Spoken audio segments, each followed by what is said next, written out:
دیکھیے اگر کسی ایسی زمین پر بارش برسے جو اوپر سے بہت سخت ہے تو پانی بہہ جائے گا، زمین میں جذب نہیں ہوگا تو کوئی روئیدگی پیدا نہیں ہوگی۔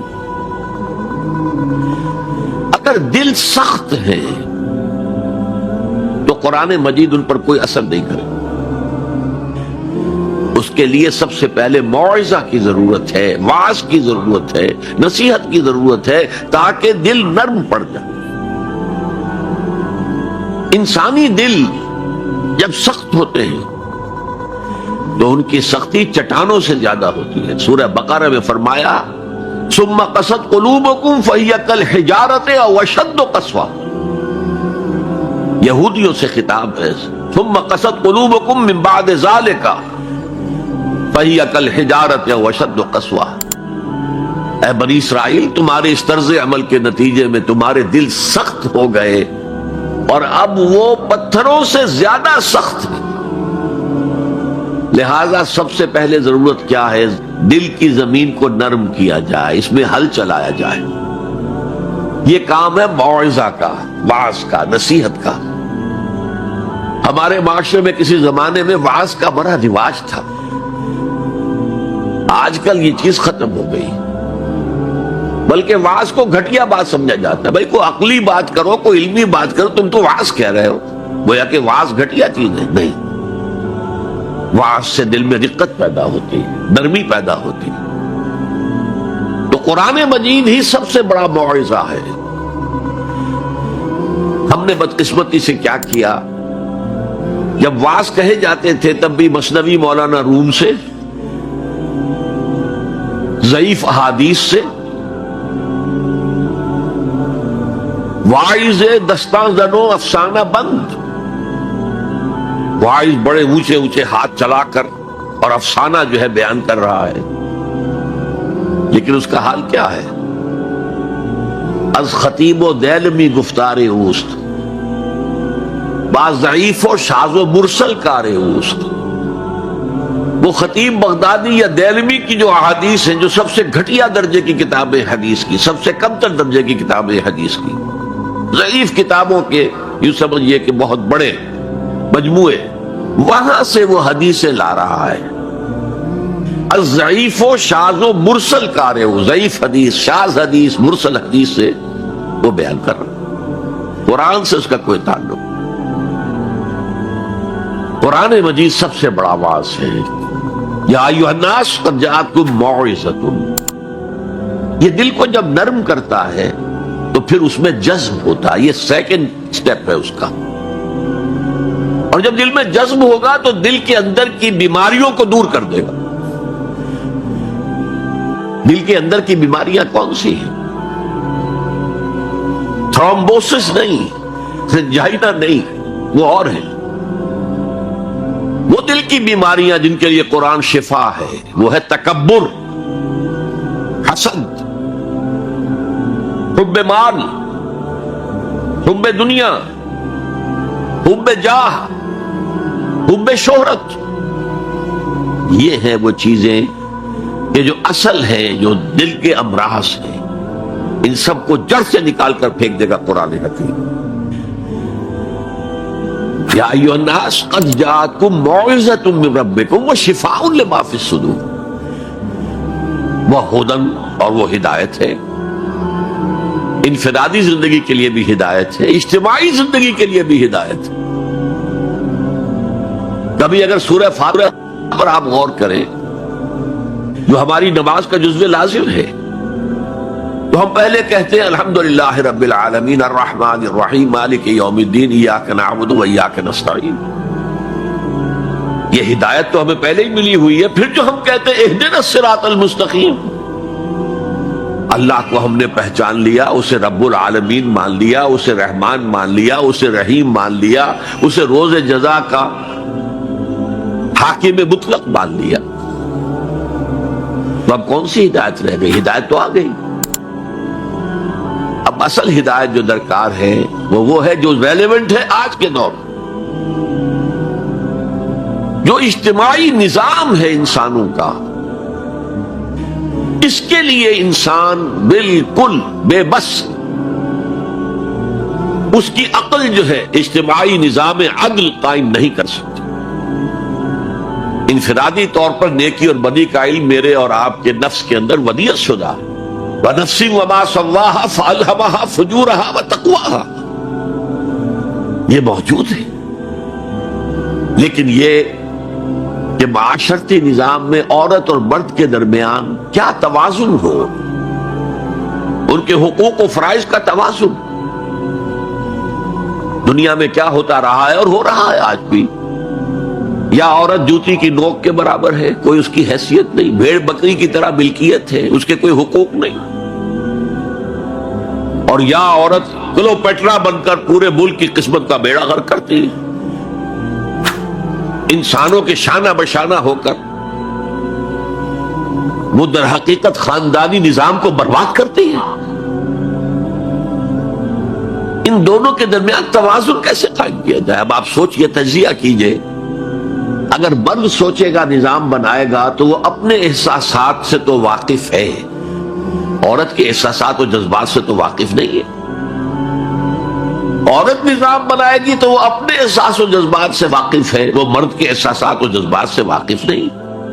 یہ عادلانہ نظام وہی ہستی دے سکتی ہے جس نے مرد کو بھی پیدا کیا، عورت کو بھی پیدا کیا۔ ایک ایمپلائر ایمپلائی ریلیشن شپ ہے، کارخانے دار ہے، وہ لوگوں کو رکھتا ہے مزدور۔ اب جو بھی پروڈکشن ہو رہی ہے، جو نفع ہو رہا ہے، اس میں کتنا حصہ مزدور کا ہونا چاہیے، کتنا سرمایہ دار کا ہونا چاہیے، کون طے کرے گا؟ یا سرمایہ دارانہ نظام بن جائے گا اور مزدور کمر توڑنے والی محنت کرنے کے باوجود زندگی کے بنیادی جو تقاضے ہیں ان کو بھی حاصل نہیں کر سکے گا۔ میں نے آپ کے ممبئی شہر میں جو اس وقت دیکھا ہے، یہ جو چھوٹے چھوٹے خانے بنے ہوئے کبوتروں کے سے جن میں انسان رہ رہے ہیں اور پوری زندگی ان میں گزارتے ہیں، یہ انسان، جبکہ اونچے اونچے محل موجود ہیں، بڑی بڑی عمارتیں موجود ہیں، ایکڑوں پر پھیلی ہوئی کوٹھیاں موجود ہیں، یہ ہے ننگا کیپٹلسٹک نظام، ننگا عریاں۔ اسی کا رد عمل تھا جو کمیونزم کی شکل میں ظاہر ہوا، ایکویلٹی ہونی چاہیے، لیکن اس کمیونزم نے شکل اختیار کر لی ون پارٹی ڈکٹیٹرشپ۔ تمہیں کوئی حق حاصل نہیں ہے، نہ کچھ کہہ سکتے ہو، نہ تنقید کر سکتے ہو، نہ رائٹ آف ایسوسیشن ہے، نہ right of expression of opinion ہے، بس کام کرو، تنخواہ لو، روٹی کھاؤ، اللہ اللہ خیر سر۔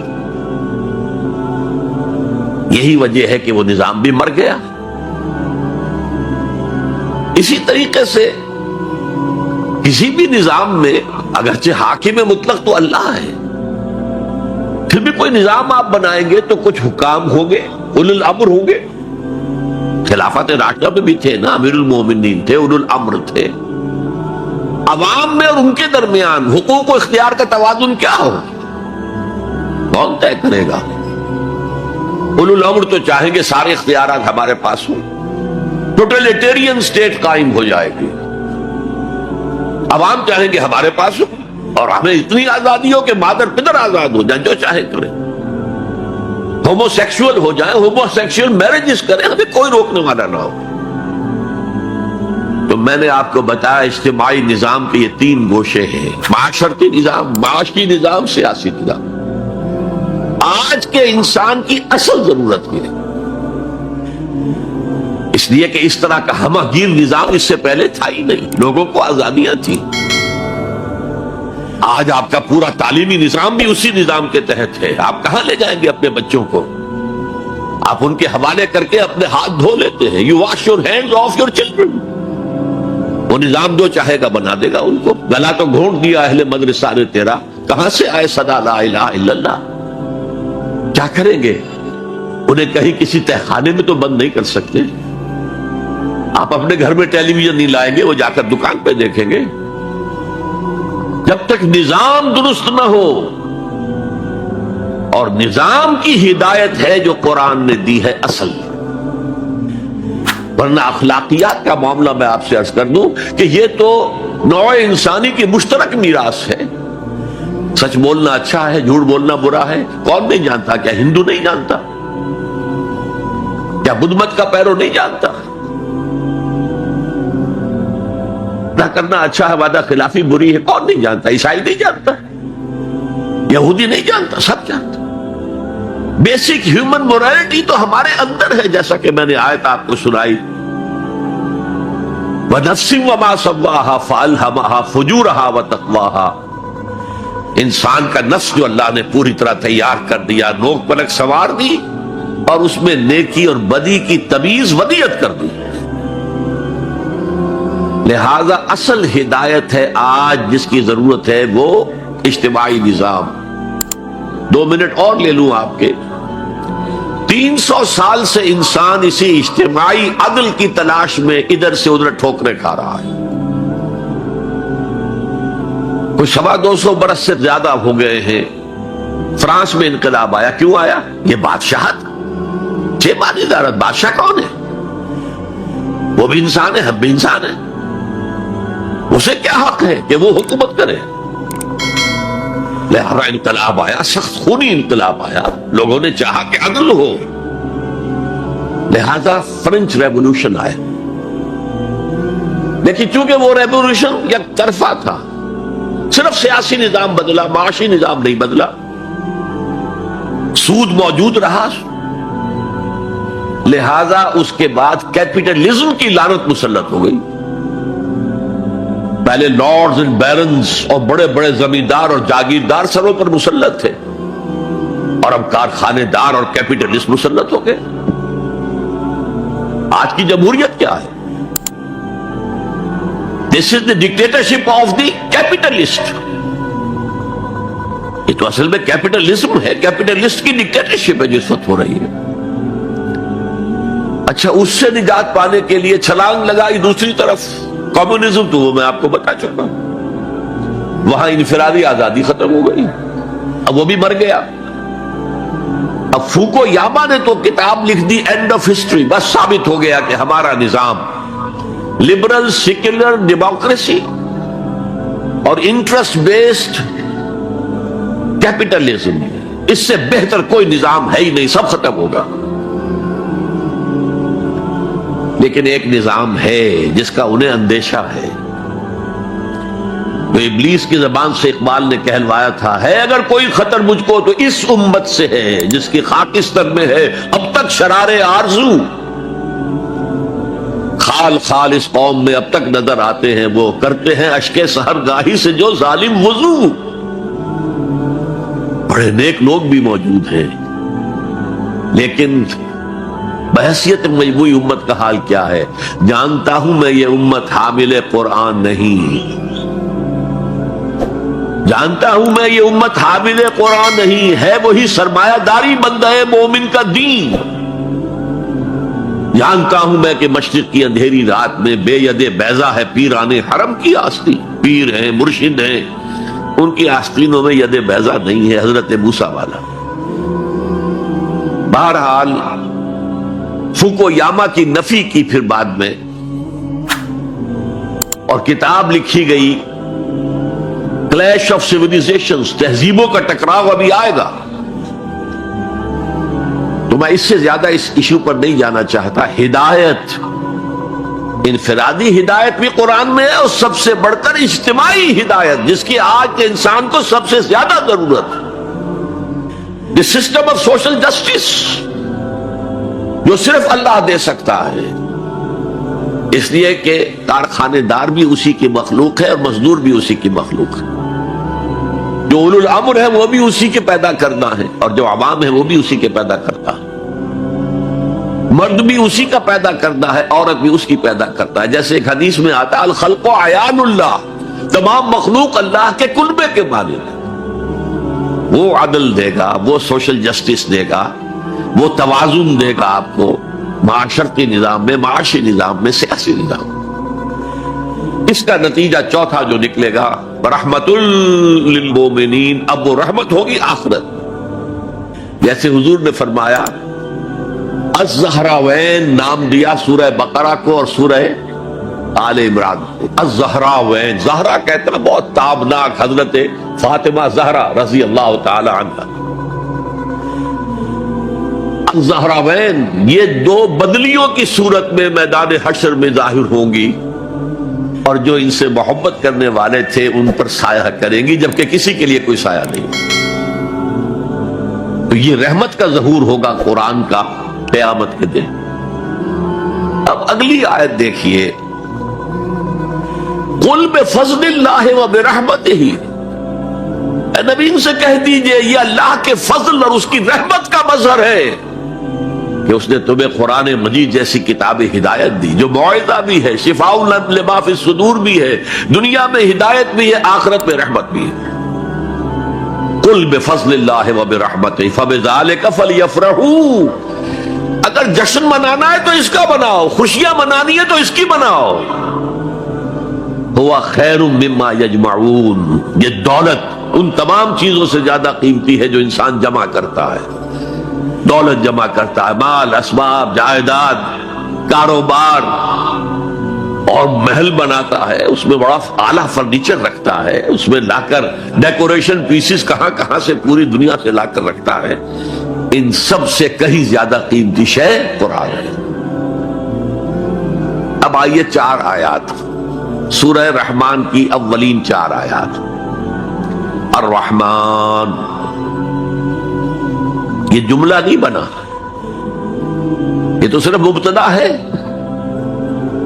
لیکن آیت پوری ہے. الرحمن علم القرآن خلق الانسان علمہ البیان. یہ اصل میں جو 4 آیتیں، ان میں 4 چوٹی کی چیزوں کا بیان ہے، ٹاپ موسٹ چیزیں. اللہ کے ناموں میں سب سے پیارا نام رحمان ہے، اگرچہ قرآن میں کثرت سے آیا ہے اللہ. وہ کیوں؟ اہل عرب صرف اسی نام سے واقف تھے، اللہم اللہم دعائیں مانگا کرتے تھے. اور آپ کو معلوم ہے سورہ فرقان میں تو اعتراض بھی انہوں نے کیا، یہ رحمان کو کون ہے، ہم تو جانتے نہیں ہیں، یہ کہاں سے لے آئے ہوئے محمد تم رحمان صلی اللہ علیہ وسلم. لیکن آپ غور کریں تو سب سے پیارا نام رحمان ہے. دیکھیے رحمت سے یہ 2 نام بنائے گئے، الرحمن الرحیم. 113 مرتبہ تو تمام سورتوں کے سے پہلے یہ آیت موجود ہے، الرحمن الرحیم، بسم اللہ الرحمن الرحیم. سورہ فاتحہ میں الحمدللہ رب العالمین الرحمن الرحیم. ان میں فرق کیا ہے؟ یہ جو فعلان کا وزن ہے، اس پر جو عربی میں لفظ آتے ہیں، اس میں کسی صفت کی ہیجانی کیفیت، طوفانی کیفیت، ٹھاٹھے مارتا ہوا سمندر، پہاڑوں ایسی لہریں، اسی سے غضبان بنا ہے، انتہائی غضبناک، بہت غصہ. اسی سے جوعان بنا ہے، بھوک سے مر رہا ہوں میں، انا جوعان. اسی سے عطشان بنا ہے، میں پیاسا مر رہا ہوں. اللہ کا لفظ، اللہ کا نام رحمان ظاہر کر رہا اللہ کی رحمت ٹھاٹھے مارتے ہوئے سمندر کی طرح. اور رحیم فعیل کے وزن پر ہے، جس میں دوام ہوتا ہے، تسلسل ہوتا ہے.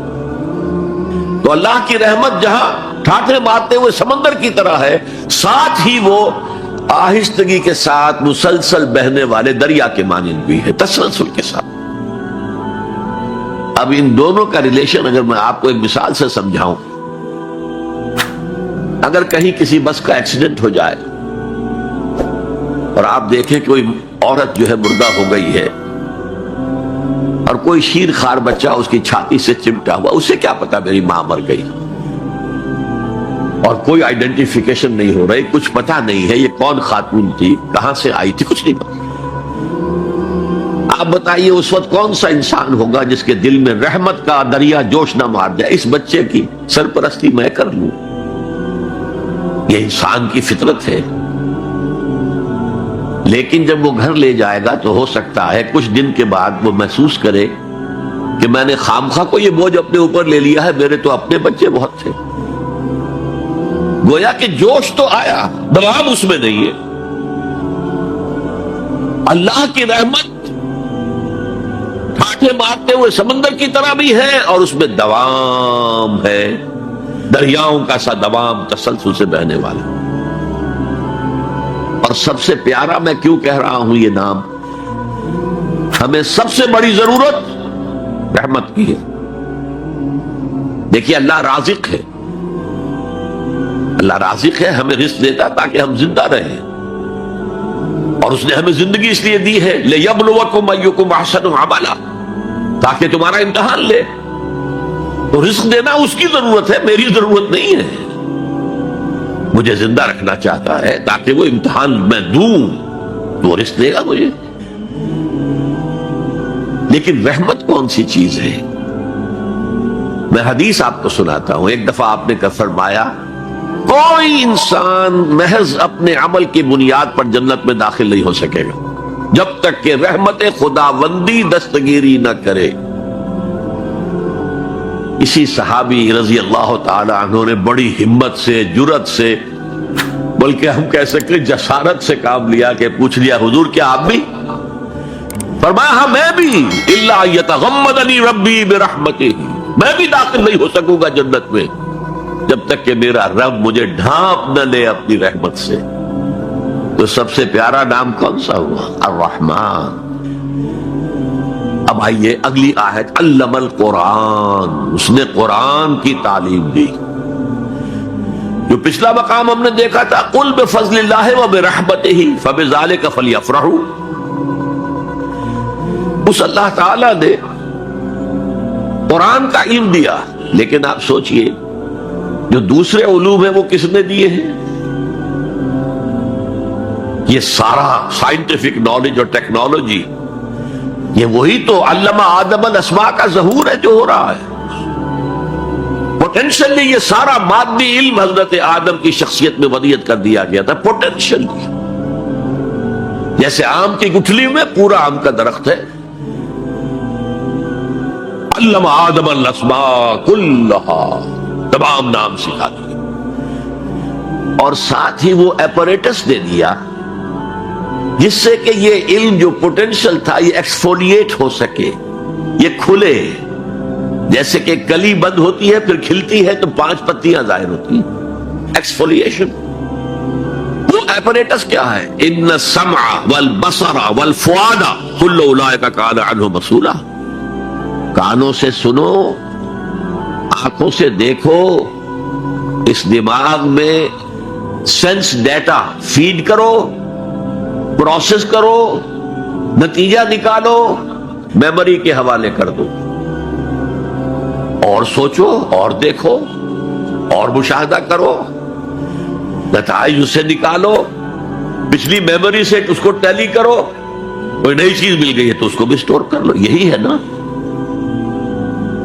میں مثال دیا کرتا ہوں کہ کسی شخص نے ہمارے آباء و اجداد میں سے کوئی 1000ویں پیڑھی ہماری ہوگی، ابھی تک انسان کسی سورس آف انرجی سے واقف نہیں تھا، پھل کھاتا تھا یا گوشت کچا کھاتا تھا۔ کسی شخص نے دیکھا کہ اوپر سے ایک چٹان گری اور نیچے بھی چٹان تھی، تو آگ کا شعلہ برآمد ہو گیا۔ اوہو یہ کیا ہے؟ اب اس نے ویریفائی کرنے کے لیے 2 پتھر لیے، ٹکرائے، شعلہ پیدا ہو گیا، آگ ایجاد ہو گئی، the most primary source of energy. اس سے آگے کسی نے دیکھا کہ ہانڈی چڑھی ہوئی ہے چولہے کے اوپر اور ڈھکنا اس کا ہلا، اسے کون ہلا رہا ہے؟ جن ہے، بھوت ہے، کون ہے؟ بعد میں معلوم نہیں، یہ سٹیم ہے، سٹیم میں طاقت ہے، سٹیم انجن ایجاد ہو گئے، چل پڑی گاڑیاں۔ فرنٹیئر میل آتا تھا پشاور سے بمبئی تک، چلا رہا ہے اسی سٹیم انجن سے۔ تو یہ علم ہمارا تدریجاً آگے بڑھا، لیکن یہ دیا ہوا اللہ کا ہے۔ لیکن تمام علوم میں چوٹی کا علم قرآن کا علم ہے۔ میں کہہ رہا تھا نا، ان چار چیزوں میں چار چوٹی کی چیزیں. اللہ کے ناموں میں سب سے پیارا نام رحمان، جو علم اس نے دیا تمام مخلوقات میں، اس میں چوٹی کا علم جو ہے وہ قرآن کا علم ہے. اب آئیے خلق الانسان، پھر سوچے انسان کو پیدا کیا تو کیا جنوں کو نہیں کیا؟ کیا فرشتوں کو نہیں کیا؟ کیا یہ گیلیکسیز پیدا نہیں کی؟ کیا چاند اور سورج نہیں پیدا کیا؟ کیا ہماری زمین کے اوپر زندگی کی جو شکلیں ہیں، نباتاتی اور حیواناتی، یہ چرند ہیں اور پرند ہیں اور مچھلیاں ہیں، کس نے پیدا کی؟ سب کچھ اس نے پیدا کیا، لیکن اس کی کریشن کا کلائمیکس انسان ہے. سب سے بڑی اس کی تخلیق انسان، جو مسجود ملائک بن گیا. فسجد الملائکۃ کلھم اجمعون، اس قدر تاکید ہے، سجدے میں گر گئے تمام فرشتے، کل کے کل فرشتے جمع ہو کر 3 مرتبہ. کہیں شبہ رہ جائے جبرائیل نے نہیں کیا ہوگا سجدہ یا اسرافیل، نہیں، کلھم اجمعون. یہ انسان شاہکار ہے اللہ کی تخلیق کا. فرمایا ہے خلقتہ بیدیہ. اے ابلیس، تو اس آدم کو سجدہ نہیں کرنا چاہتا جسے میں نے اپنے دونوں ہاتھوں سے بنایا. کیا معنی اس کے؟ اللہ کے 2 ہاتھ کیا ہیں؟ الا لہ الخلق والامر، 2 عالم ہیں، ایک عالم امر ہے، ایک عالم خلق ہے. عالم امر میں اللہ کے حکم کی تعمیل چشم زنن میں ہو جاتی ہے. انما امرہ اذا اراد شیئا فانما یقول له کن فیکون. اور عالم خلق میں وقت لگتا ہے. آم کی گٹھلی سے درخت تو بنے گا آم کا، لیکن کتنے سال لے گا؟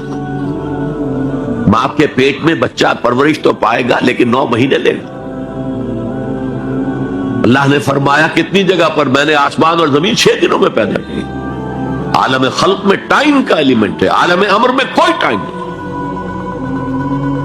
عالم امر سے تعلق رکھنے والی صرف 2 مخلوقات ہیں، فرشتے اور انسانی ارواح. یسألونک عن الروح قل الروح من امر ربی. اور عالم خلق سے ہمارا یہ جسم ہے، حیوانی وجود ہمارا جو زمین سے آیا ہے. منہا خلقناکم وفیہا نعیدکم ومنہا نخرجکم تارۃ اخری. یہ یہاں سے آیا پھر یہی چلا جائے گا. روح وہاں سے آئی اور وہی لوٹے گی. انا للہ وانا الیہ راجعون. یہ ہمارا جسم تو نہیں جائے گا. الرحمن علم القرآن خلق الانسان علمہ البیان. انسان کو جو صلاحیتیں دی اللہ نے، ان میں سب سے بڑی صلاحیت قوت بیان ہے. اس لیے انسان کو اہل منطق کہتے ہیں حیوان ناطق، بولنے والا حیوان.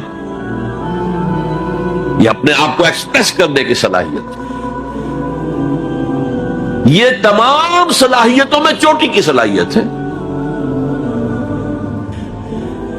دیکھیے ہمیں آنکھیں دی ہیں، حیوانوں کی بینائی ہم سے کہیں زیادہ ہے. ایسے حیوان بھی ہیں کہ جنہیں لائٹ کی ضرورت ہی نہیں، بغیر روشنی کے دیکھتے ہیں. یہ باز اور شاہین بڑی بلندی سے زمین پر پڑی ہوئی سوئی کو دیکھتے ہیں. سماعت ہمیں دی تو بہت سے حیوانات کو ہم سے بہت زیادہ سماعت دی. آپ گھوڑے پر سوار جا رہے ہیں، آپ نے کوئی آواز نہیں سنی، گھوڑے نے سن لی ہے، اس کی کنوتیاں کھڑی ہو گئی، اینٹینا کھڑے ہو گئے. سوار کو معلوم ہوا کوئی خطرہ ہے، اس نے تو کچھ نہیں سنا تھا. پھر کتنے حیوان ہیں جو سونگنے کی قوت ان میں کتنی زیادہ ہے، ہر شے کو سون کر پتہ کرتے ہیں یہ ہمارے کھانے کی ہے کہ نہیں. اصل صلاحیت جو انسان کی صلاحیت ہے وہ قوت بیان ہے. آپ کو معلوم ہے بڑے بڑے وکیل ایک پیشی کے 5 لاکھ روپیہ لے رہے ہیں. کیوں؟ ان کے اندر بیان کی صلاحیت زیادہ ہے، وہ مقدمے کو خوبصورتی سے پیش کر سکتے ہیں. ورنہ وہی قانون پڑھنے والے جو ہیں وہ کلا وہ جوتی پٹخار سے پھرتے ہیں، کوئی ان کو پوچھتا نہیں. اسی طرح آپ کو معلوم ہے دنیا میں بڑے بڑے جو ڈکٹیٹر بنے ہیں وہ قوت بیان کی بنیاد پر بنے. ہٹلر کی فائری سپیچز اس نے کہاں سے کہاں اسے پہنچا دیا. لیکن اب ان چیزوں کو جوڑیے. الرحمن علم القرآن، یہ ایک جملہ بنا ہے. رحمان نے قرآن سکھایا. خلق الانسان، انسان کو پیدا کیا. علمہ البیان، یہ 3 ویلیوز ہیں جو 4 آیتوں میں آئی ہیں. آپ نے میتھمیٹکس میں یا ارتھمیٹکس میں پڑھا ہوگا ریشو پروپورشن کا قاعدہ، نسبت و تناسب. 3 ویلیوز دے دی گئی ہے، چوتھی تلاش کرو. وہ چوتھی ویلیو کیا ہے؟ دیکھو، اگر تمہیں کوئی قوت بیان اللہ نے دی ہے، اسے قرآن کو بیان کرنے میں صرف کرو. جیسے ہم کہتے ہیں کہ توپ سے مکھی نہیں ماری جاتی. توپ جتنی بڑی شے ہے وہ مکھی مارنے کے لیے تو استعمال نہیں ہوتی. تمہیں اللہ نے قوت بیان دی ہے، اسے صرف پیسے کمانے کے لیے استعمال نہ کرو، اسے لیڈری چمکانے کے لیے استعمال نہ کرو. اس قوت بیان کو اس قرآن کے بیان کرنے میں استعمال کرو. یہ جو نتیجہ نکلا ہے یہ ایک حدیث میں آیا ہے اور اس میں عجیب لطف ہے. الرحمن علم القرآن خلق الانسان علمہ البیان عن عثمان ابن عفان. وہی جو ہے قافیہ چلا آ رہا ہے. بخاری شریف کی روایت ہے، خیرکم من تعلم القرآن وعلمہ. تم میں سے بہترین لوگ وہ ہیں جو قرآن سیکھیں اور سکھائیں، پڑھیں اور پڑھائیں، سمجھیں اور سمجھائیں. یہ بہترین ہے، اس کو بہتر نہ کہیں. یہ خیر کے بعد من آ جائے گا تو یہ کمپیریٹیو ڈگری ہوگی. انا خیر منہ، ابلیس نے کہا تھا میں اس آدم سے بہتر ہوں. خلقتنی من نار فخلقتہ من طین، مجھے تو نے آگ سے بنایا، اسے مٹی سے بنایا. اگر من نہ آئے تو یہ سپرلیٹیو ڈگری ہے. خیرکم، تم میں سے بہترین لوگ وہ ہیں جو قرآن سیکھیں اور سکھائیں. کاش یہ حدیث نقش ہو جائے نوجوانوں کے دل پر. کیریئرز کی تلاش کرتے ہیں، ایم بی اے کر لیں، کمپیوٹر میں ایم ایس کر لیں، کیریئر بنے گا، تنخواہ اچھی ملے گی. وہ سارا کچھ اس دنیا کے لیے، عارضی دنیا کے لیے، عارضی زندگی کے لیے ہے اور کچھ بھی نہیں. حضور فرما رہے سب سے اونچا کیریئر یہ ہے قرآن پڑھو اور پڑھاؤ. اور یہ تو ہمارے ذمے لگا کر گئے حضور. ختمہ حجۃ الوداع میں کیا کہا تھا؟ میں صرف تمہارے لیے تو نہیں بھیجا گیا تھا. وَمَا أَرْسَلْنَاكَ إِلَّا كَافَّةً لِلنَّاسِ بَشِيرًا وَنَذِيرًا. اے محمد، ہم نے آپ کو نہیں بھیجا ہے مگر ساری نوع انسانی کے لیے بشیر اور نذیر بنا کر. تو حضور نے تو تبلیغ ابھی صرف اہل عرب تک کی تھی. رسول تو تھے وہ پوری نوع انسانی کی. وہ کون کرے گا؟ وَكَذَلِكَ جَعَلْنَاكُمْ أُمَّةً وَسَطًا لِتَكُونُوا شُهَدَاءَ عَلَى النَّاسِ وَيَكُونَ الرَّسُولُ عَلَيْكُمْ شَهِيدًا. ہم نے تمہیں امت بنایا. کس لیے بنایا؟ خیر امت بنایا، امت وسط بنایا، درمیانی امت بنایا. ایک کڑی ڈال دی ہے. دیکھیے حضور سے پہلے رسالت 2 کڑیوں پر مشتمل تھی صرف. اللہ سے جبرائیل نے لیا اور وقت کے رسول کو پہنچا دیا. اب وقت کا رسول پہنچا رہا ہے آگے. رسالت 2 کڑیوں پر تھی. حضور پر آ کر جب رسالت اور نبوت کی تکمیل ہو گئی، ختم ہو گئے، تو تیسری کڑی لگ گئی. اللہ سے لائے جبرائیل، پہنچایا قرآن کو. حضور نے پہنچایا امت کو، اور امت کے ذمہ اب پہنچاؤ ایک ایک انسان کو. یہ ہماری امت کی حیثیت سے ذمہ داری ہے. اور چونکہ ہم نے یہ ذمہ داری بھلا دی اس لیے آج ذلت ہے، خاری ہے. کیا حیثیت ہے ہماری؟ 150 کروڑ کے قریب دنیا میں ہو کر کوئی انٹرنیشنل معاملات میں ہم سے کوئی رائے لیتا ہے؟ کسنمی پرست کے بھیا کیسٹی ہو کون تم؟ حالانکہ دیکھیں کتنا بڑا رقبہ ہے، سارے وسائل اللہ نے دیے. آج کی سب سے بڑی دولت مسلمانوں کے قدمے کے نیچے ہے، تیل کی. عزت نام کی کوئی شے نہیں. وہ تیل والے جو ہیں ان کا مذاق اڑتا ہے، چاہے وہ شاہ فہد ہو اور چاہے وہ امارات کے امراء ہو. کوئی ان کی حیثیت ہے؟ کوئی عزت ہے؟ اس اعتبار سے کہ ہم نے وہ فرض منصبی چھوڑ دیا. ہمارا فرض تو یہ تھا قرآن پہنچاؤ، اور اس حد تک آپ نے فرمایا بلغوا عنی ولو آیۃ، پہنچاؤ میری جانب سے. اور یہ میری جانب سے یوں سمجھیے انگریزی میں اس کا ترجمہ ہوگا آن مائی بہاف. جو بھی حضور کا امتی قرآن پہنچاتا ہے وہ حضور کے بہاف پر پہنچا رہا ہے. رسالت حضور کی ہے جو تا قیام قیامت قائم رہے گی. نبوت محمدی آپ کے انتقال کے ساتھ ختم ہو گئی، رسالت محمدی تو جاری ہے، تا قیام قیامت جاری ہے، کوئی اور نبی اور رسول آنے نہیں. تو یہ ہے خیرکم من تعلم القرآن وعلمہ. اب آئیے 6 آیتیں سورہ عبس. اللہ انہا تذکرہ، یہ لفظ بہت اہم ہے. تذکرہ، ذکرہ، تذکیر، فذکر بالقرآن، کیا معنی ہے اس کے؟ یاد دہانی صحیح ترین ترجمہ ہے، یاد دہانی. ایک ہے کسی کو کچھ سکھانا، نئی بات سکھانا، ایک ہے یاد دہانی. اسے ایک چیز معلوم تھی کوئی بھول گیا، یاد کرانا. جیسے آپ کے کسی دوست نے آپ کو بہت قیمتی قلم دیا تھا، آپ نے اسے بہت سنبھال کر اپنے ٹرنک میں رکھ دیا. اب سال ہا سال ہو گئے، نہ دوست سے ملاقات، نہ وہ یاد. اچانک آپ نے کسی روز ٹرنک کھولا اور وہ قلم آ گیا، تو آپ کو دوست یاد آ جائے گا کہ نہیں؟ اسی لیے قرآن آفاق و انفس کے لیے آیات کہتا ہے. ہم اپنی آیات دکھائیں گے تمہیں، نشانی جس کو دیکھ کر تم ہمیں پہچانو گے. اور تذکرہ کا مطلب کیا ہے؟ پوٹینشلی ایمان ہر انسان کے دل میں موجود ہے. یہ جو روح جو ہمارے قلب کی مسکن مکین ہے، اس میں اللہ کی معرفت بھی ہے، اللہ کی محبت بھی ہے.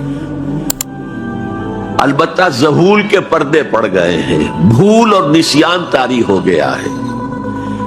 ہم دنیا ہی کے اندر گم ہو کر رہ گئے ہیں. ہماری ساری دلچسپیاں دنیا سے ہیں، لہذا ہماری توجہ ہی نہیں ہے. ورنہ ہر انسان کے دل میں یہ جو یہاں ہندوستان میں کہتے ہیں آتما اور پرماتما، آتما اور پرماتما کا تو تعلق بہت گہرا ہے. ابتدا میں بنا دی گئی تھی ارواح، جب ہم سب کے سب تمام انسان آدم سے لے کر اور تا قیام قیامت جو انسان آئے گا دنیا میں، ان سب کی ارواح پیدا کر دی گئی. اور پوچھا گیا الستو بربکم قالوا بلا، یاد ہے؟ لہذا یہ تذکرہ ہے، یہ یاد دہانی ہے، تمہارے اندر موجود ہے. اللہ کی معرفت بھی موجود ہے، اللہ کی محبت بھی موجود ہے. لیکن کلا بل ران علی قلوبہم ما کانوا یعملون، ان کے دلوں پر زنگ آ گیا ہے اب ان کے اعمال کی وجہ سے. شیشہ جو ہے وہ زنگ آلود ہو گیا. حضور نے فرمایا ان هذه القلوب لتصدع كما يصدع الحديد اذا اصابه الماء، ان دلوں پر بھی زنگ آ جاتا ہے جیسے کہ لوہے کے اوپر پانی پڑتا رہے تو اس کو زنگ آ جاتا ہے. پوچھا گیا فما جلاؤھا یا رسول اللہ، اے اللہ کے رسول ہماری تلواروں کو زنگ لگتا، ہم پالش کرتے ہیں، سیکل کرتے ہیں، وہ پھر چمک اٹھتے ہیں. تو دل پر اگر زنگ آ جائے تو اس کا علاج کیا ہے؟ 2 چیزیں فرمائی، کثرت و ذکر الموت بتلاوت القرآن. 2 کام کرو کثرت سے، موت کو یاد رکھو، یہاں رہنا نہیں ہے، جانا ہے. یہ ہمارا گھر نہیں ہے، یہ ہماری منزل نہیں ہے. ہمارا اصل گھر جو حضور نے فرمایا انما الدنیا خلقت لکم وانتم خلقتم للآخرہ، یہ دنیا تمہارے لیے بنائی گئی، تم آخرت کے لیے بنائے گئے. اسی لیے حضور نے فرمایا کن فی الدنیا کانک غریب وعابر السبیل، دنیا میں ایسے رہو جیسے راہ چلتے مسافر ہو یا اجنبی ہو.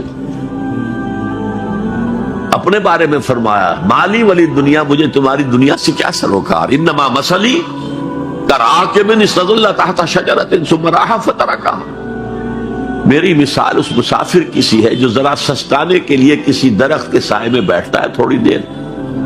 وہ اس کا گھر تو نہیں ہے، اس کی منزل نہیں ہے، پھر وہ اس کو چھوڑتا ہے، اپنا راستہ لیتا.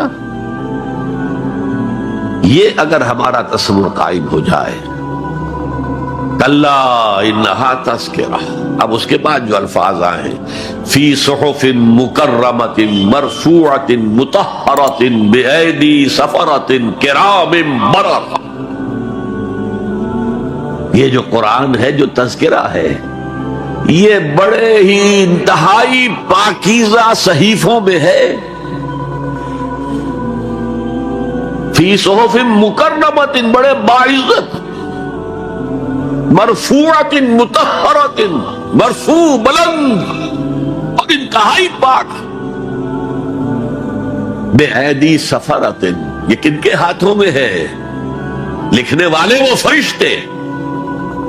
بایدی سفرۃ کرام بررہ، جو نہایت باعزت ہے، بہت وفادار ہے اللہ کے.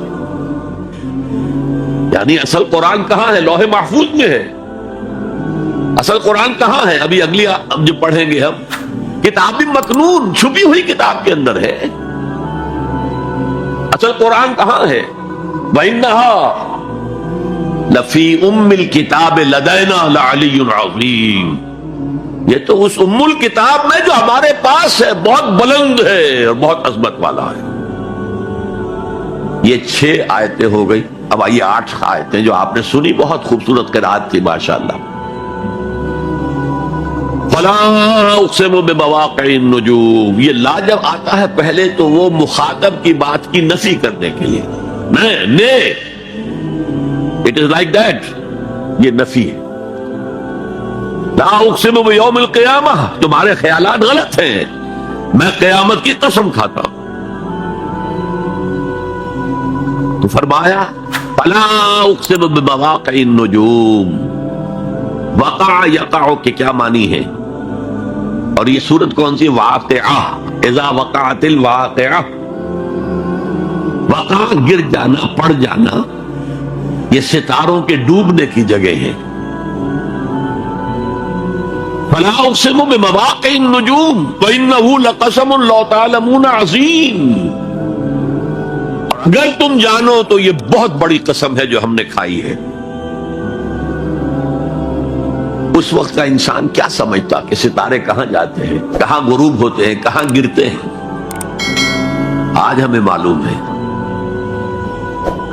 سورہ حامیم سجدہ میں جو کہا گیا ہے سنریہم آیاتنا فی الآفاق وفی انفسہم حتی یتبین لہم انہ الحق.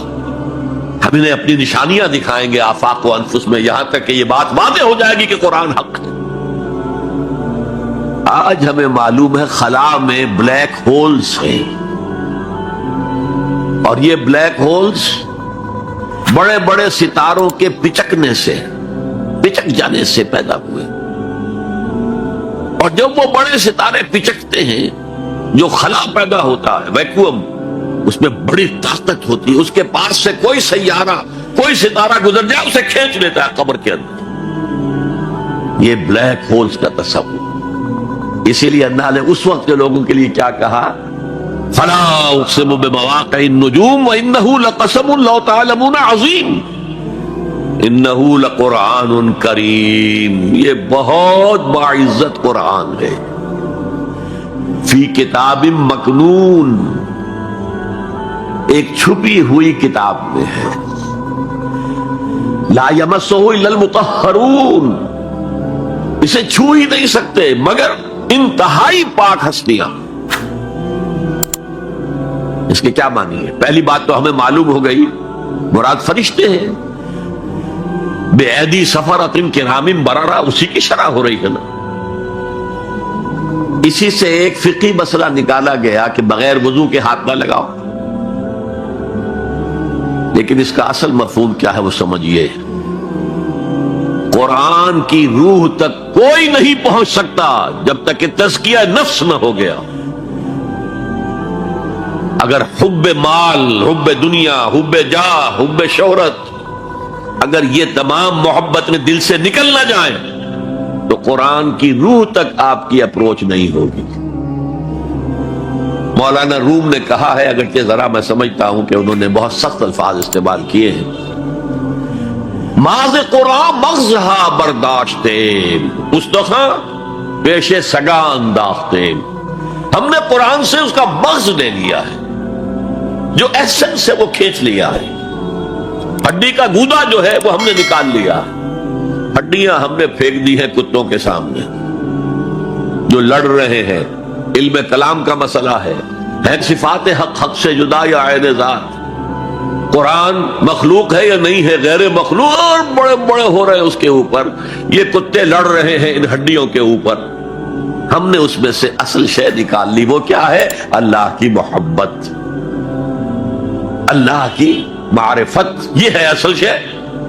معاذ قرآن مغزہ برداشتے استخا پیش سگا انداختے. تو جب تک انسان کا باطن پاک نہ ہو جائے وہ قرآن کے چھلکوں سے کھیلتا رہے گا، چاہے وہ کہنے کو مفسر ہو، قرآن کے باطن تک کبھی نہیں پہنچے گا. فی کتاب مکنون لا یمسہ الا المطہرون تنزیل من رب العالمین. یہ تھوڑا تھوڑا کر کے اتارا گیا ہے رب العالمین کی طرف سے. انزال کے معنی ہے دفعتاً اتار دینا. لیلۃ القدر میں آیا انا انزلناہ فی لیلۃ القدر. رمضان کے بارے میں شہر رمضان الذی انزل فیہ القرآن افعال. لیکن حضور پر ایک دم نہیں اترا، تھوڑا تھوڑا تھوڑا تھوڑا 23 برس میں جا کر اس کی تکمیل ہوئی. اب دیکھیے جو شکوہ کیا اللہ نے، کیا اس جیسی نعمت سے تم مداہنت کر رہے ہو، بے اعتنائی کر رہے ہو، اسے پڑھتے نہیں ہو، اسے سمجھتے نہیں ہو، اس پر عمل نہیں کرتے، اسے اپنا امام نہیں بناتے. تمہارا طرز عمل یہ ہے، بلکہ تم نے اپنا نصیب یہ بنا لیا ہے کہ تم اسے جھٹلا رہے ہو. غور کیجئے، جھٹلانا جو ہے دو طرح کا ہے. ایک ہے زبان سے کہنا یہ نہیں ہے، کوئی اللہ کا کلام نہیں ہے، یہ قرآن وغیرہ جھوٹ سب اساطیر الاولین ہیں، یہ محمد نے گھڑ لیا ہے وغیرہ وغیرہ. جھٹلانا ہو گیا. ایک جھٹلانا ہے عمل سے جھٹلانا. مان تو لیا اللہ کا کلام ہے لیکن اس کی حرام کردہ شے کو اپنے لیے حلال کیا ہوا. حدیث نبوی ہے ما آمن بالقرآن من استحل محارمہ. اس شخص کا قرآن پر کوئی ایمان نہیں ہے جو اس کی حرام کردہ چیز کو اپنے لیے حلال ٹھہرا لے. اس اعتبار سے غور کیجئے. اور اس کی مثال بھی دی ہوئی ہے سورہ جمعہ میں. مثل الذین حملوا التوراۃ ثم لم يحملوها كمثل الحمار يحمل اسفارا بئس مثل القوم الذین کذبوا بآیات اللہ واللہ لا يهدی القوم الظالمین. مثال ان لوگوں کی جو حامل تورات بنائے گئے تھے اور پھر انہوں نے اس کی ذمہ داری کو ادا نہیں کیا، اسے قائم نہیں کیا، اس کے احکام پر عمل نہیں کیا. جیسے فرمایا ہے سورہ اعراف میں قل یا اہل الکتاب، کہہ دیجئے اے نبی صلی اللہ علیہ وسلم، اے کتاب والو لستم علی شیء حتی تقیموا التوراۃ والانجیل وما انزل الیکم من ربکم.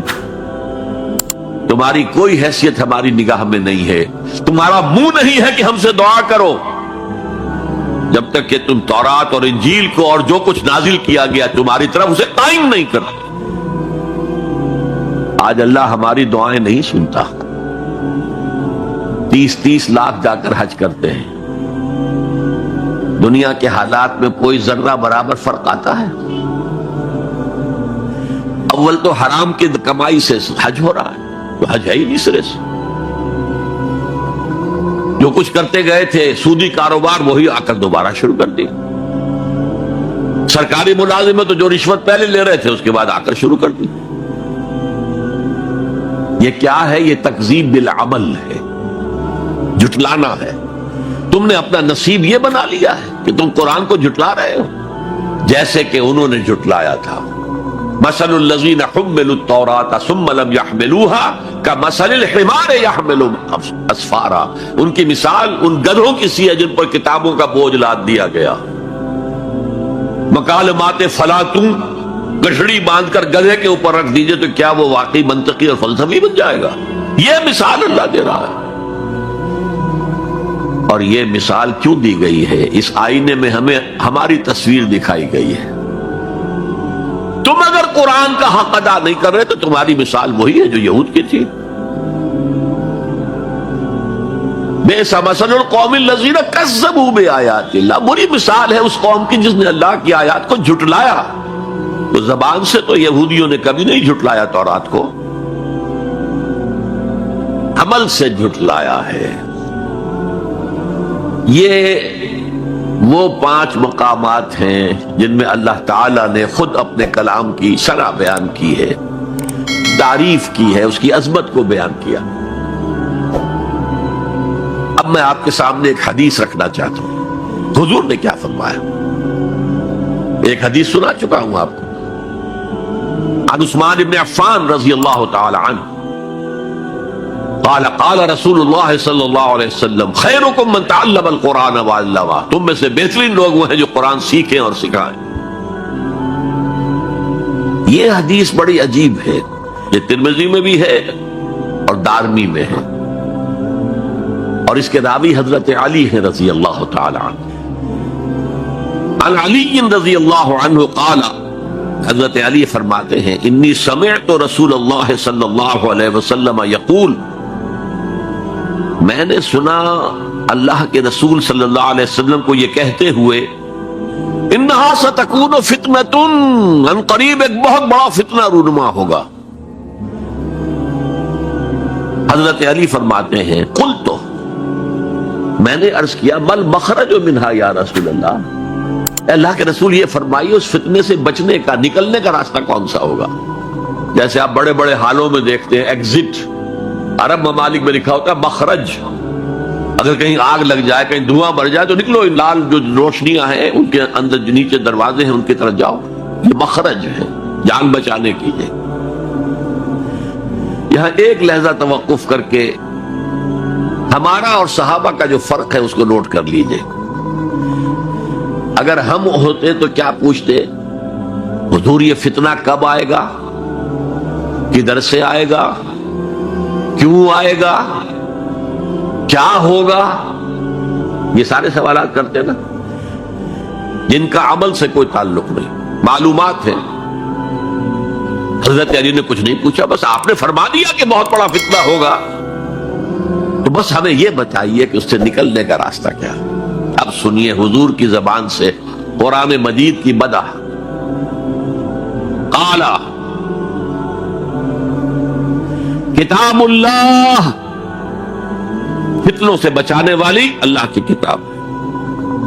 فیہ نبأ ما قبلکم، اس میں تم سے پہلے جو تھے ان کی بھی خبریں ہیں. قوم نوح اور قوم عاد اور قوم ثمود اور قوم مدین اور آل فرعون اور سدوم اور عمورہ کی بستیوں کے حالات ہیں کہ نہیں؟ وَخَبَرُ مَا بَعْدَكُمْ، اس میں تمہارے بعد جو آنے والے حالات ہیں وہ بھی درج ہیں. ذرا کھدائی کر کے نکالنا پڑتا ہے ورنہ حالات موجود ہیں. ایک اوپر کی چیز ہے، سامنے کی چیز ہے، ایک ذرا اندر سے کھدائی کر کے. لیکن یہ کہ حضور فرما رہے ہیں خبروں ما بعدکم وحکم ما بینکم، اور جو بھی اختلافات تمہارے درمیان ہوں گے ان کا فیصلہ بھی اس کتاب میں موجود ہے. کاش کہ ہم اپنے مذہبی اختلافات کو رفع کرنے کے لیے قرآن کی طرف رجوع کریں جو حبل اللہ ہے. واعتصموا بحبل اللہ جميعا ولا تفرقوا. تو فرمایا کتاب اللہ فیہ نبأ ما قبلکم وخبر ما بعدکم وحکم ما بینکم. هو الفصل لیس بالحزل، وہ فیصلہ کن کلام ہے، ایسے ہی یابہ گوئی نہیں ہے. یہ قرآن کی آیات ہے. انہ لقول فصل وما هو بالحزل، سورہ طارق کے اندر آیا، طارق میں. هو الفصل لیس بالحزل من ترکہ من جبار قسمہ اللہ. اگر کوئی جبار شخص اپنی سرکشی میں اس قرآن کو ترک کر دے گا اللہ اسے پیس کر رکھ دے گا. وَمَنِ ابْتَغَى الْهُدَىٰ فِي غَيْرِهِ أَضَلَّهُ اللَّهُ، اور جو کوئی ہدایت حاصل کرنا چاہے گا قرآن کے سوا کسی اور چیز سے اللہ اسے لازماً گمراہ کرے گا. کتاب ہدایت تو یہ ہے. وَهُوَ حَبْلُ اللَّهِ الْمَتِينُ، اور یہی تو ہے اللہ کی مضبوط رسی جو قرآن میں کہا گیا وَاعْتَصِمُوا بِحَبْلِ اللَّهِ جَمِيعًا۔ میں نے ایک موقع پر اس آیت کا استہزاء کرتے ہوئے سنا تھا پاکستان کے شہر لاہور میں، جب 1973 یا 74 میں عالم اسلام کی سمٹ کانفرنس ہوئی تھی لاہور میں، تو یہ آیت وَاعْتَصِمُوا بِحَبْلِ اللَّهِ ہر ٹیکسی کے اوپر، ہر رکشہ کے پیچھے لکھی ہوئی ہوتی تھی، اور وہ اس کے بینر لگے ہوئے تھے۔ تو میری کوئی کتاب ایک پریس میں تھی، میں اس کے لیے جلدی کے لیے کہنے کے لیے کہ جلدی شائع کرو وہاں گیا، تو وہاں ایک صاحب تھے آزاد کشمیر کے محکمہ اطلاعات کے بہت بڑے افسر، اور وہ کہہ رہے تھے کیا محمل کلام ہے، کہاں ہے وہ رسی، کس کو پکڑے؟ انا للہ و انا الیہ راجعون۔ حضور فرما رہے ہیں ہو حبل اللہ المتین، یہ ہے رسی اللہ کی۔ ایک حدیث میں آتا ہے القرآن حبل اللہ الممدود من السماء الى الارض، یہ اللہ کی رسی ہے جو آسمان سے زمین تک تنی ہوئی ہے۔ ایک اور حدیث بہت پیاری ہے، میں آپ کو بتائے بغیر نہیں رہ سکتا۔ حضور اپنے حجرے سے برآمد ہوئے تو آپ نے دیکھا مسجد نبوی کے کونے میں صحابہ بیٹھے ہیں، قرآن کا مذاکرہ کر رہے ہیں۔ مذاکرہ ایک ہوتا ہے درس، ایک شخص بول رہا ہے دوسرے سن رہے ہیں، یہ نہیں، مذاکرہ آپس میں۔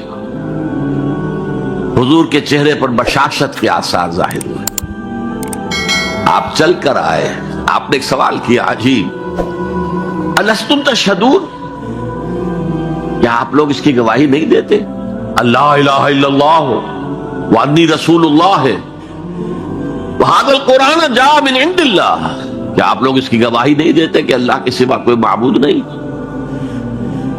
اور میں اللہ کا رسول ہوں اور یہ قرآن اللہ کے پاس سے آیا ہے؟ جواب کیا تھا؟ بلا یا رسول اللہ، بلا یا رسول اللہ، بلا یا رسول اللہ، اللہ کے رسول کیوں نہیں، ہم گواہی دیتے ہیں۔ اب فرمایا جس کے لیے میں نے یہ حدیث سنائی، فاستبشروا، خوشیاں مناؤ، جیسے ہم نے دوسرا جو تھا سورہ یونس کی آیات فَبِذَلِكَ فَلْيَفْرَحُوا، خوشیاں مناؤ، جشن مناؤ اس قرآن پر، فاستبشروا، تو بشارتیں حاصل کرو، فَإِنَّ هَذَا الْقُرْآنَ طَرَفُهُ بِأَيْدِيكُمْ وَطَرَفُهُ بِيَدِ اللَّهِ، اس قرآن کا ایک سرا تمہارے ہاتھ میں، ایک سرا اللہ کے ہاتھ میں۔ تو فرمایا هو الذکر الحکیم، یہ قرآن کہتا ہے ذکر کرو، ذکر کرو، کھڑے بیٹھے، سب سے بڑا ذکر قرآن ہے۔ ہم بیٹھ کر ضربے لگا رہے ہیں، پتہ نہیں کیا کرتے ہیں، کوئی وظائف پڑھ رہا ہے، سب سے بڑا ذکر جسے قرآن الذکر کہتا ہے، انا نحن نزلنا الذکر وانا لہ لحافظون، دی ذکر وہ قرآن ہے، هو الذکر الحکیم وَهُوَ الصِّرَاطُ الْمُسْتَقِيمُ، اور تم نماز کی ہر رکعت میں کہتے ہو اهدنا الصراط المستقیم، وہ صراط مستقیم تو اللہ نے تمہیں دے دیا ہے، یہ قرآن ہی تو ہے صراط المستقیم۔ پھر دیکھیے اس میں وہ قرآن مجید کا انداز ہے، دو دو تین تین آیات ایک طرح سے قوافی کے ساتھ آ رہی، هُوَ الَّذِي لَا تَزِيغُ بِهِ الْأَهْوَاءُ، یہ وہ شے ہے کہ جس کے ہوتے ہوئے خواہش نفس آپ کو کج نہیں ہونے دے گی، زیغ نہیں آئے گا اس کے ساتھ، اس کے ہوتے ہوئے کبھی کجی نہیں آئے گی تمہارے اندر، وَلَا تَلْتَبِسُ بِهِ الْأَلْسِنَةُ، زبانیں التباس نہیں پیدا کر سکیں گی، قرآن جو ہے اپنی حفاظت خود کرتا، ذرا سی الفاظ کی شکل موڑ دی، رائنا کی بجائے رائنا کہہ دیا، قرآن پر ایسا کوئی حملہ نہیں ہو سکتا، لا یاتیہ الباطل من بین یدیہ ولا من خلفہ، اس پر باطل حملہ آور ہو ہی نہیں سکتا، نہ سامنے سے نہ پیچھے سے، ولا یشبع منہ العلماء، علماء اس قرآن سے کبھی سیری محسوس نہیں کریں گے، کبھی بھی یہ محسوس نہیں کریں گے کہ بس قرآن سے جو لینا تھا ہم نے لے لیا، اب کچھ نہیں رہا، پڑھتے رہیں گے پڑھتے رہیں گے پڑھتے رہیں گے، معلوم ہوگا ہر مرتبہ کوئی نئی چیز آ رہی ہے۔ بھلا یشبع منہ العلماء، سیری نہیں ہوگی، جیسے آپ کے سامنے آپ نے کھانا کھایا، پیٹ بھر گیا، اب وہ کوئی کہہ بھائی تھوڑا سا یہ، نہیں بھائی نہیں، میرا پیٹ بھر چکا ہے، سیر ہو گئے نا۔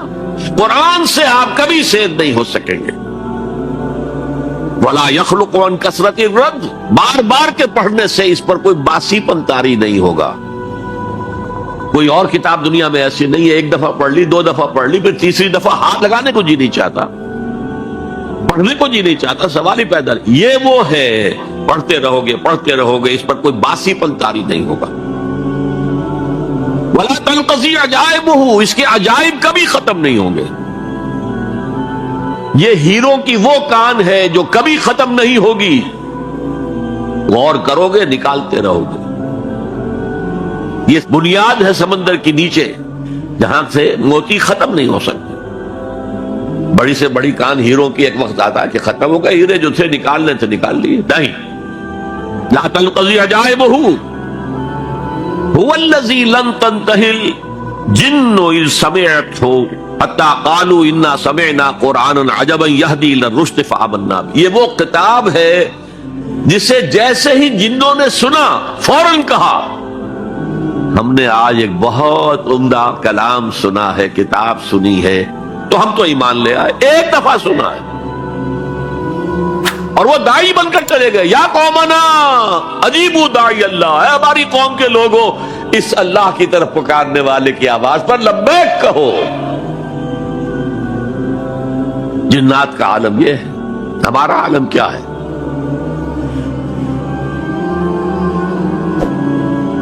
اب 4 جملے جو آئے ہیں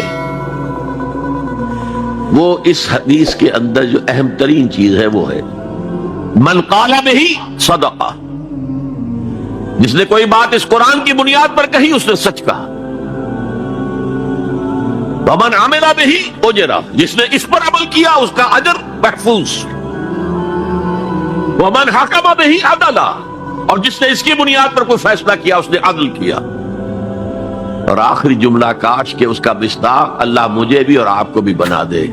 ومن دعا الیہ ہدی الی صراط مستقیم، جو اس قرآن کی طرف لوگوں کو بلائے گا، کسی اور کو ہدایت ہو نہ ہو، اس کی ہدایت ہو گئی۔ یہ حدیث ترمذی اور دارمی کی ہے، لیکن اسی حدیث کا ایک ورشن وہ ہے جو طبرانی کی معجم کبیر میں آیا ہے، اور اس میں یہ یوں آئی ہے، حضرت جبرائیل نے حضور سے کہا یا محمد صلی اللہ علیہ وسلم امتک بعدک، آپ کے بعد آپ کی امت کا کیا حال ہوگا، کون سہارا ہوگا؟ حضور نے فرمایا مل مخرج منہا یا جبرائیل، جبرائیل تم ہی بتاؤ اس مسئلے کا حل کیا ہے، نکلنے کا راستہ کون سا ہے؟ تب حضرت جبرائیل نے یہ ساری حدیث پڑھی، گویا کہ اس کے راوی اول حضرت جبرائیل ہے، راوی ثانی حضور ہے، راوی ثالث حضرت علی ہے رضی اللہ تعالی۔ بہرحال میں نے 5 مقامات قرآن کے آپ کے سامنے، ویسے قرآن مجید میں بے شمار جگہوں پر قرآن کی عظمت ہے، لیکن ایک تقریر میں، ایک خطاب میں تو ظاہر ہے ایک اچھی ترتیب سے میں نے کچھ باتیں آپ کے سامنے رکھ دی۔ اب آئیے جو میں نے کہا تھا کہ دی موسٹ ریلیونٹ آج کے دور میں قرآن کی عظمت کیا ہے، پہلے یہ نوٹ کیجئے حضور صلی اللہ علیہ وسلم کا اصل معجزہ قرآن ہے۔ کیا حضور صلی اللہ علیہ وسلم کو ید بیضا دیا گیا؟ کیا لاٹھی دی گئی جو سانپ بن جاتی تھی؟ کیا حضرت عیسیٰ کی طرح احیاء موتا کا معجزہ دیا گیا؟ کیا حضرت عیسیٰ کی طرح خلق حیات کا معجزہ دیا گیا کہ گارے سے پرندہ بنایا، پھونک ماری اڑتا ہوا پرندہ ہو گیا؟ یہ سارے معجزے حسی معجزے ہیں، حسی، جنہیں آنکھوں سے دیکھا جا سکتا ہے۔ جیسے حضرت صالح کی قوم کو ان کے مطالبے پر معجزہ دکھا دیا گیا، چٹان میں سے گابھن اونٹنی برآمد ہو گئی، ناقۃ اللہ، اللہ کی اونٹنی، آنکھوں نے دیکھا، آنکھوں کے سامنے ہوا۔ اس نوع کا صرف ایک معجزہ آتا ہے روایات میں حضور کا، اور وہ شق قمر ہے۔ لیکن معجزہ اصل کسی رسول کا وہ ہوتا ہے کہ جس پر وہ چیلنج کرے کہ آؤ مقابلہ کر لو، جیسے حضرت موسیٰ علیہ السلام نے جادوگروں سے مقابلہ کیا۔ حضور کو اس نوعیت کا معجزہ نہیں دیا، مانوی معجزہ دیا گیا۔ یہ دور اب کون سا تھا جبکہ انسانی فہم، انسانی سوچ، لیول آف کانشسنس یہ اونچا آ گیا تھا۔ وہ بچپنا دور ختم ہو گیا، بچپن میں کھلونے دے دیے جاتے ہیں، وہ حصی معجزات، اور پھر ان پر بھی کوئی ایمان نہیں لایا۔ کیا قوم صالح ایمان لائی اونٹنی کے معجزے پر؟ کیا آل فرعون ایمان لائے؟ 9 معجزے دکھائے ہیں حضرت موسیٰ علیہ السلام نے، یہ 2 تو پہلے تھے، 7 اور ہیں، کوئی ایمان نہیں لایا۔ آل فرعون میں سے کوئی ایمان نہیں لایا۔ حضور کا معجزہ قرآن ہے اور چیلنج کیا ہے، اگر تم سمجھتے ہو یہ اللہ کا کلام نہیں، تم بھی ایسی کتاب بنا لاؤ، آؤ۔ پھر برسبیل تنزل کہا کتاب پوری نہیں بنا سکتے، 10 صورتیں بنا لاؤ۔ سورہ ہود میں اس کو بھی قبول نہیں کیا، چیلنج کسی نے قبول نہیں کیا۔ اتنی شرافت ان میں تھی، وہ قوم بہت بری تھی، لیکن ان کے اندر 2 وصف بہت اہم تھے۔ ایک تو یہ زبان دے دی ہے اب پیچھے نہیں ہٹنا، یہ وصف ان میں تھا۔ خود بھوکے رہ کر مہمان کو کھلانا ہے، یہ وصف ان میں تھا۔ اور یہ وصف بھی کہ کوئی جھوٹ موٹ کو کہتا لو جی میں نے بھی بنا دی ہے صورت، آؤ کر لو مقابلہ، کسی نے نہیں۔ اور برسبیل تنزل یہاں تک گئے، اچھا ایک صورت بنا لاؤ، اور ایک صورت تو سورۃ العصر کے مانند بھی ہو سکتی ہے، 3 آیتوں کی، سورہ کوثر کے مانند ہو سکتی ہے، 3 آیتوں پر مشتمل، سورۃ النصر ہو سکتی ہے، 3 آیتوں پر مشتمل۔ وَإِن كُنتُمْ فِي رَيْبٍ مِّمَّا نَزَّلْنَا عَلَىٰ عَبْدِنَا فَأْتُوا بِسُورَةٍ مِّن مِّثْلِهِ، اس جیسی کوئی ایک صورت بنا کر دے آؤ۔ فَإِن لَّمْ تَفْعَلُوا وَلَن تَفْعَلُوا، ذرا غور کیجئے، جو چیلنج ہے، اور اگر تم ایسا نہیں کر سکو اور ہرگز نہیں کر سکو گے، فَاتَّقُوا النَّارَ الَّتِي وَقُودُهَا النَّاسُ وَالْحِجَارَةُ، تو ڈرو اس آگ سے جس کا ایندھن بنیں گے انسان اور پتھر۔ یہ معجزہ کس اعتبار سے ہے قرآن؟ اولاً یہ معجزہ فصاحت اور بلاغت کے اعتبار سے تھا، اس میں عذوبت ہے، مٹھاس۔ حضرت لبید رضی اللہ تعالی عنہ سبع معلقہ کے آخری شاعر تھے۔ وہاں رواج کیا تھا، ہر سال بڑے میلے لگتے تھے اور ان کے اندر مشاعرے ہوتے تھے، اور شعراء اپنے اپنے قصائد پیش کرتے تھے۔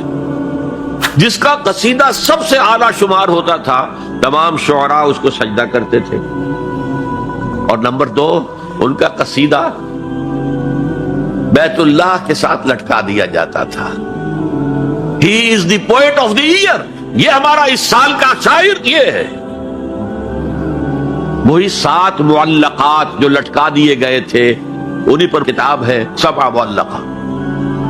حضرت لبید آخری آدمی ہے، لیکن جب ایمان لے آئے شعر کہنے چھوڑ دیے۔ حضرت عمر نے فرمایا لبید اب آپ شعر نہیں کہتے، جواب کیا تھا، اب بعد القرآن، کیا قرآن کے بعد بھی کسی کے لیے یہ موقع ہے کہ وہ کچھ کہے؟ سبع معلقہ کا شاعر جس کو تمام شعراء سجدہ کر چکے، اب قرآن کے ہوتے ہوئے قرآن کے بعد کوئی کچھ کہے، اس کی مت ماری گئی۔ پہلی تو یہ بات، لیکن یہ جو معجزہ ہے قرآن کا، اس کا صحیح شعور ہم نہیں کر سکتے۔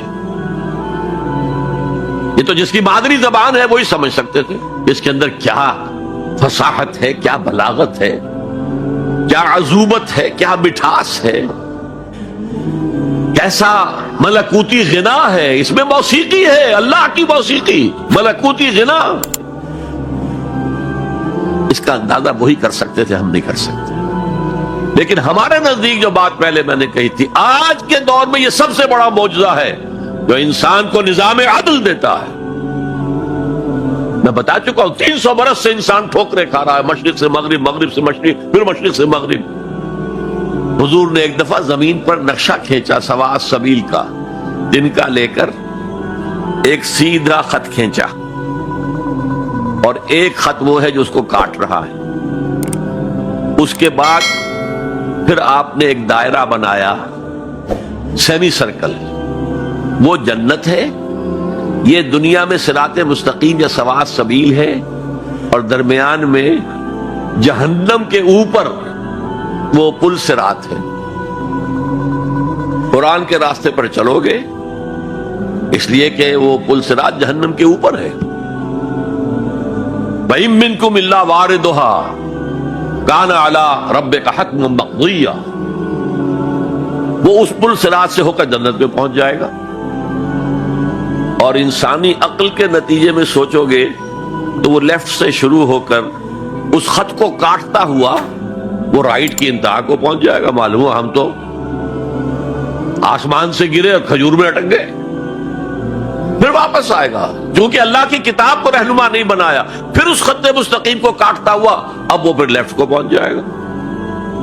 اس طرح آپ نے لکیریں کھینچی, یہ ٹیڑھے راستے ادھر سے ادھر, ادھر سے ادھر, ادھر سے ادھر ہو کر یہ جہنم میں جاتے ہیں سارے کے سارے. دنیا میں نظام عدل اجتماعی اور آخرت میں جنت تک رسائی, یہ صرف اس سواء السبیل, اس صراط مستقیم سے ہے جو قرآن جس کی نشاندہی کر رہا ہے. اب میری آخری بات, آج کی دنیا میں قرآن کا سب سے بڑا معجزہ وہ یہ ہے کہ اس کتاب کے ذریعے حضور نے تاریخ انسانی کا عظیم ترین انقلاب برپا کیا. اسی کتاب کے ذریعے کیا نا.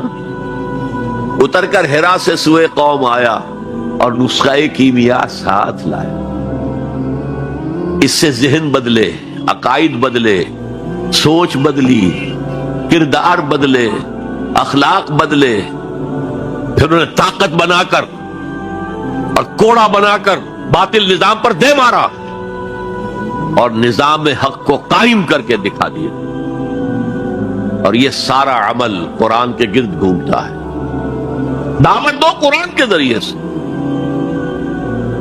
میں نے آج جمعے میں ایک مثال دی تھی کہ 5ویں جماعت سے سائنس کا مضمون شروع ہوا تو پہلا تجربہ جو ہم سے کرایا گیا وہ یہ تھا کہ لکڑی کا برادہ, جہاں لکڑی چیری جاتی ہے تو نیچے برادہ جمع ہو جاتا ہے, اور لوہ چون یعنی آئرن فائلنگز, ان کو گڑبڑ کر دیا, کہا انہیں علیحدہ کرو.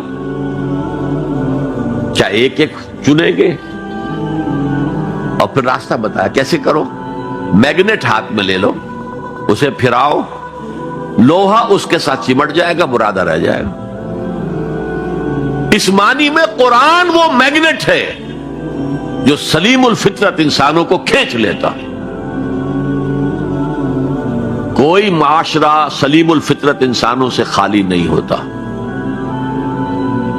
حضور پر ایمان لانے سے پہلے بھی ابو بکر نہ کبھی شرک کیا نہ کبھی زنا کیا.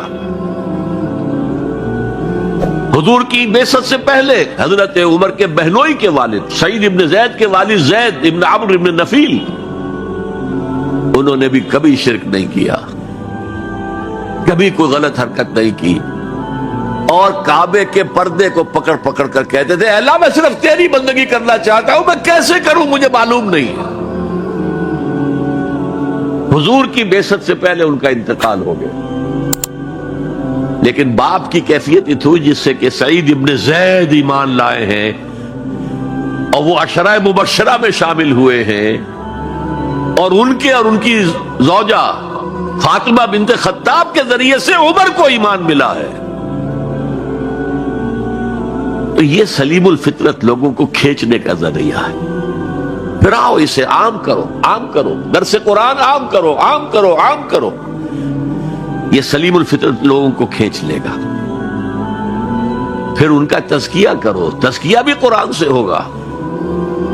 تزکیے کے بھی ہم نے نہ معلوم کچھ پلوٹائنس نیو پلیٹونزم سے کچھ چیزیں سیکھ لی ہیں, کچھ ہندوؤں کی تپسیائیں سیکھ لی ہیں, لیکن قرآن کو تزکیے کا ذریعہ نہیں بنایا.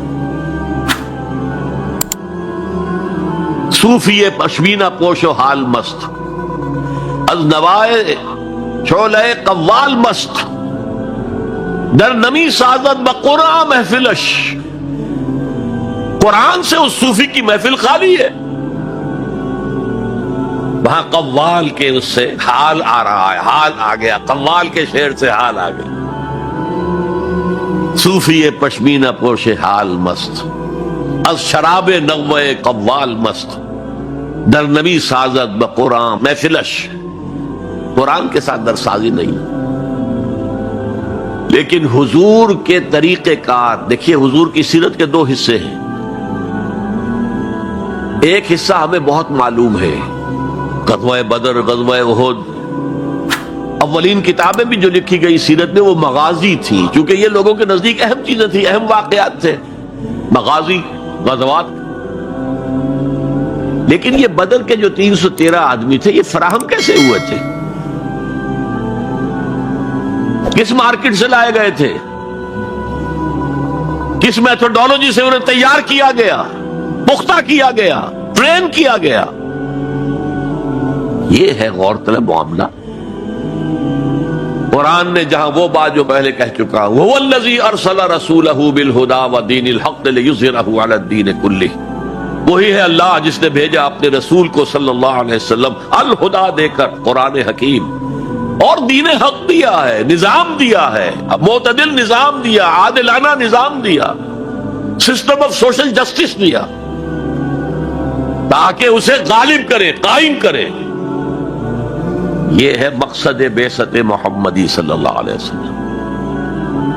باقی کسی نبی کے لیے یہ الفاظ نہیں آئے، نوٹ کر لیجئے. حضور کے لیے 3 مرتبہ آئے، سورہ توبہ میں آیت نمبر 33، سورہ فتح میں آیت نمبر 28، سورہ صف میں آیت نمبر 9، 3 دفعہ یہ الفاظ آئے. نظام کو قائم کر کے دکھاؤ.